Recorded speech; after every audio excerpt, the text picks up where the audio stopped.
नामक गांव में एक पाखंडी बाबा का आश्रम होता है। उस गांव के सभी लोगों का बाबा पर बड़ा विश्वास था। वो अपनी परेशानियों का हल ढूंढने या झाड़ फूंक करवाने बाबा के पास जाते थे। वो पाखंडी बाबा उन सीधे साधे लोगों को अंधविश्वास में फंसाकर उनसे पैसे ऐंठता रहता है। आयुष्मान भव। बाबा, मैं कई सालों से औलाद सुख के लिए तड़प रहा हूँ। मेरी शादी को 10 साल हो गए, लेकिन अभी तक मेरे घर बच्चे की किलकारियों से वंचित है। कृपा करके हमें कोई ऐसा रास्ता दिखाएं कि मेरी बीवी की सूनी गोद जल्द ही भर जाए। इसके लिए तुझे बकरी की बलि देनी होगी। बोल, तू तैयार है? लेकिन बलि देना तो पाप है ना बाबा। मूर्ख, अब तू तय करेगा कि क्या सही है और क्या गलत। इन्हें माफ कर दीजिएगा बाबा जी, इनसे भूल हो गई। हम बच्चे के लिए कुछ भी करेंगे, बलि भी देंगे। तो ठीक है, कल आश्रम में बलि चढ़ाने का महायज्ञ है। कल बकरी लेकर आ जाना। कल ही हम उसकी बलि देंगे और तुम्हें सारे कष्टों से छुटकारा मिल जाएगा। सुनो शिष्य, कल के महायज्ञ में बलि चढ़ाने के लिए एक बकरी का इंतजाम किया जाए। जो आज्ञा बाबा जी, हम अभी जाकर बकरी का इंतजाम करते हैं। लेकिन अगर आप बुरा न माने तो मैं क्या आपसे कुछ पूछ सकता हूँ बाबा जी? पूछो वत्स, क्या पूछना है? अपनी मनोकामना पूर्ण करने के लिए बकरी की बलि देने वाली बात मुझे कुछ समझ नहीं आई। क्या किसी की बलि देना जरूरी है? बलि देने से भगवान प्रसन्न होते हैं और हमारी सारी मनोकामना पूर्ण होती है। माफ करना बाबा जी, लेकिन आपकी इस बात से मैं सहमत नहीं हूँ। समस्त सृष्टि के जन्मदाता और मृत्युदाता तो ईश्वर हैं। फिर अबोध प्राणी की बलि लेकर आखिर वो कैसे प्रसन्न हो सकते हैं? और किसी की जान लेना तो पाप ही होता है ना बाबा जी। और किसी की जान लेकर कोई भी कामना पूर्ण नहीं होती। खामोश, तुम दोनों ये क्या अनाप शनाप बक रहे हो? मेरे आश्रम में तुम दोनों को मेरे जैसा महात्मा बनना है या नहीं? बनना है बाबा जी, बनना है। तो फिर जो मैं कहूँ उसका पालन करो। अब जाओ और बलि के लिए बकरी लेकर आओ। जी बाबा जी, जैसी आपकी आज्ञा। इसके बाद वो दोनों बलि के लिए बकरी खरीदने निकल पड़ते हैं।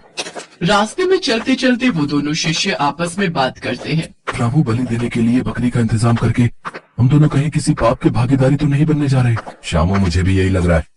अपनी मनोकामना पूर्ण करने के लिए किसी निर्जीव की बलि देना ठीक बात नहीं है। तुम बिल्कुल ठीक कह रहे हो रामू, लेकिन हम कर भी क्या सकते हैं? बाबा जी से सिद्धि प्राप्त करने के लिए हमें अपना मुंह बंद रखना होगा। हाँ, और वो जो कहें उनकी बात को मानना होगा। कुछ ही देर बाद वो दोनों शिष्य बात करते हुए देनदार के घर पहुंच जाते हैं। उस घर के बाहर कुछ बकरियां बंधी हुई होती हैं। उन दोनों शिष्यों को आता देख काली और गोरी बकरी आपस में बात करने लगती हैं। देखो झुमरी, वहाँ देख, हमें खरीदने कौन आ रहा है? हमें नहीं, सिर्फ मुझे। ये साधु मुझे खरीदने आ रहे हैं क्योंकि मैं तुझसे ज्यादा सुंदर भी हूँ और तंदुरुस्त भी। वो सब तो ठीक है, लेकिन ये दोनों साधु तुम्हें खरीद के करेंगे क्या? वो मुझे अपने आश्रम में ले जाकर मेरी खूब सेवा पानी करेंगे। हर रोज मुझे ताजा ताजा हरा हरा चारा खिलाएंगे, मेरे साथ खेलेंगे, मेरा ध्यान रखेंगे और फिर मैं भी इन्हें ढेर सारा ताजा ताजा दूध दूंगी।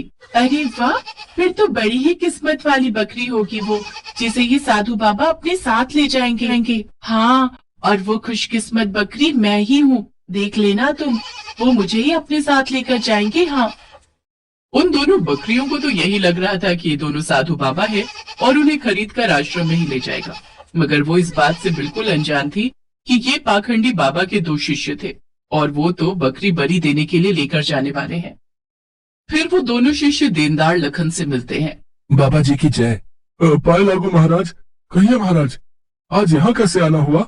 दरअसल बात यह है, बाबा जी ने हमें यहाँ एक बकरी खरीदने के लिए भेजा हुआ है, मगर बकरी सुंदर होने के साथ साथ तंदुरुस्त भी होनी चाहिए। सुना तुमने काली बकरी? उन्हें खूबसूरत और तंदुरुस्त बकरी की ही तलाश है और वो तो बस मैं हूँ। तब तो महाराज आप मेरी वो गोरी बकरी ले जाइए, वो खूबसूरत भी है और तंदुरुस्त भी है। देखा, मैं ना कहती थी कि वो मुझे ही ले जाएंगे। यार, तू तो सच में बड़ी ही किस्मत वाली है। वो तो मैं हूँ ही। ये लीजिए आपकी बकरी के पैसे। शुक्रिया महाराज। माफ करना महाराज, मैं एक बात बताना तो भूल ही गया। ये बकरी हर रोज 8 किलो दूध देती है। अरे, हमें इससे क्या करना? यह बकरी हमें दूध के लिए थोड़ी ना चाहिए, बल्कि इसका इस्तेमाल तो हम बलि चढ़ाने के लिए करेंगे। कल सुबह तक तो ये बकरी भगवान को प्यारी हो जाएगी। ये बात सुनते ही मानो गोरी बकरी के पैरों तले जमीन खिसक जाती है। बकरी की आंखों में आंसू आ जाते हैं। माफ करना बहन, मुझे अपनी तंदुरुस्ती और खूबसूरती पर बहुत ही घमंड था, मगर मैं ये नहीं जानती थी कि मेरी यही खूबी मेरी मौत का कारण बन जाएगी। ये लीजिए महाराज आपकी अमानत, आपकी बकरी। कुछ ही देर में वो दोनों बकरी को लेकर बाबा जी के आश्रम में पहुंच जाते हैं। बाबा जी की जय।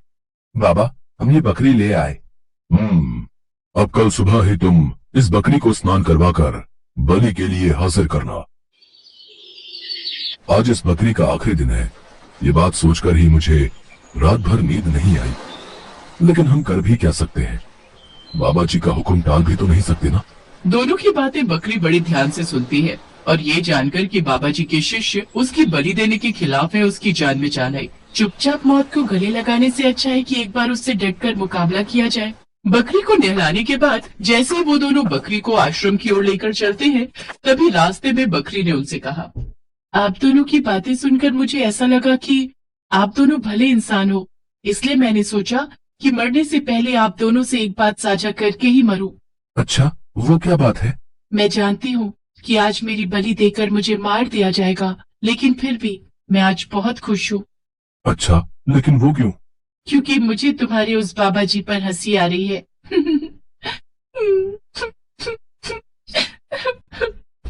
बकरी को पहले हंसता और फिर रोते हुए देखकर दोनों को आश्चर्य हुआ। तभी पहले शिष्य ने बकरी से पूछा, सुनो बकरी, आज तुम्हें मार दिया जाएगा, ये जानते हुए भी तुम पहले हंसने लगी और फिर अचानक ही तुम रोने लगी। ये बात हमें कुछ समझ नहीं आई। बताओ तो, तुमने आखिर ऐसा क्यों किया? ये एक राज की बात है और मेरी मौत के बाद तुम्हें इस बात का पता चल जाएगा। बाबा जी, आज एक अजीब घटना घटी। कैसी घटना? ये बकरी आज आप पर जोर जोर से पहले तो हंसने लगी, इसकी इतनी जुर्रत, ये मुझ पर हंसी, फिर जोर जोर से रोने लगी। रोने लगी? और जब हमने उससे इसके बारे में पूछा तो उसने कहा कि ये एक राज की बात है। राज की बात? कैसी राज की बात? वो तो इसने नहीं बताया बाबा जी। ए बकरी, जल्दी से बता, वो कौन सी राज की बात है? आपको मेरी बलि देनी है तो शौक से दीजिए। ए बकरी, हंस क्यों रही है? जल्दी बता। सच्चाई सुन पाओगे बाबा। मौत मेरे सामने खड़ी है, लेकिन फिर भी मैं हंस रही हूँ। इसकी सबसे बड़ी वजह है मेरी बलि। जैसे ही तुम मेरी बलि दोगे तो मैं श्राप से मुक्त हो जाऊंगी। कैसा श्राप? और रो किस लिए रही थी? पिछले जन्म में मैंने एक बकरी की बलि चढ़ाई थी। तब भगवान ने मुझसे नाराज होकर मुझे बकरी बनने की सजा दी थी। अब आप मेरी बलि दोगे तो आप श्रापित हो जाओगे। फिर अगले जन्म में मैं इंसान बन जाऊंगी और आप बकरी बन जाओगे। इसी वजह से मैं ये बात सोच सोच कर हंस रही हूँ। बकरी की बात सुनकर बाबा उसकी बातों में आ गया। उसे अपने अगले जन्म की चिंता सताने लगी। फिर बाबा ने कसम खाई कि वो कभी भी बकरी की बलि नहीं चढ़ाएगा। शिष्यों, आज से हमारे आश्रम में किसी भी तरह की बलि नहीं दी जाएगी। आज से ये बकरी हमारी प्रिय बकरी होगी। उसको साफ सुथरी जगह पर रखा जाए। हर रोज इसको ताजा ताजा चारा खिलाया जाए। इसको बाहर घुमाने लेकर जाओ और इसकी खूब सेवा पानी करो। ये अब मैं रोज ताजा ताजा दूध दूंगी। इस तरह उस चतुर बकरी ने मुश्किल समय में किस तरह अपनी अक्ल का इस्तेमाल करके अपनी जान बचाई और समाज को ये आदेश दिया कि मुश्किल घड़ी में हमें घबराना नहीं चाहिए। अपने साहस और चतुराई से हर मुश्किल का सामना डट कर करना चाहिए।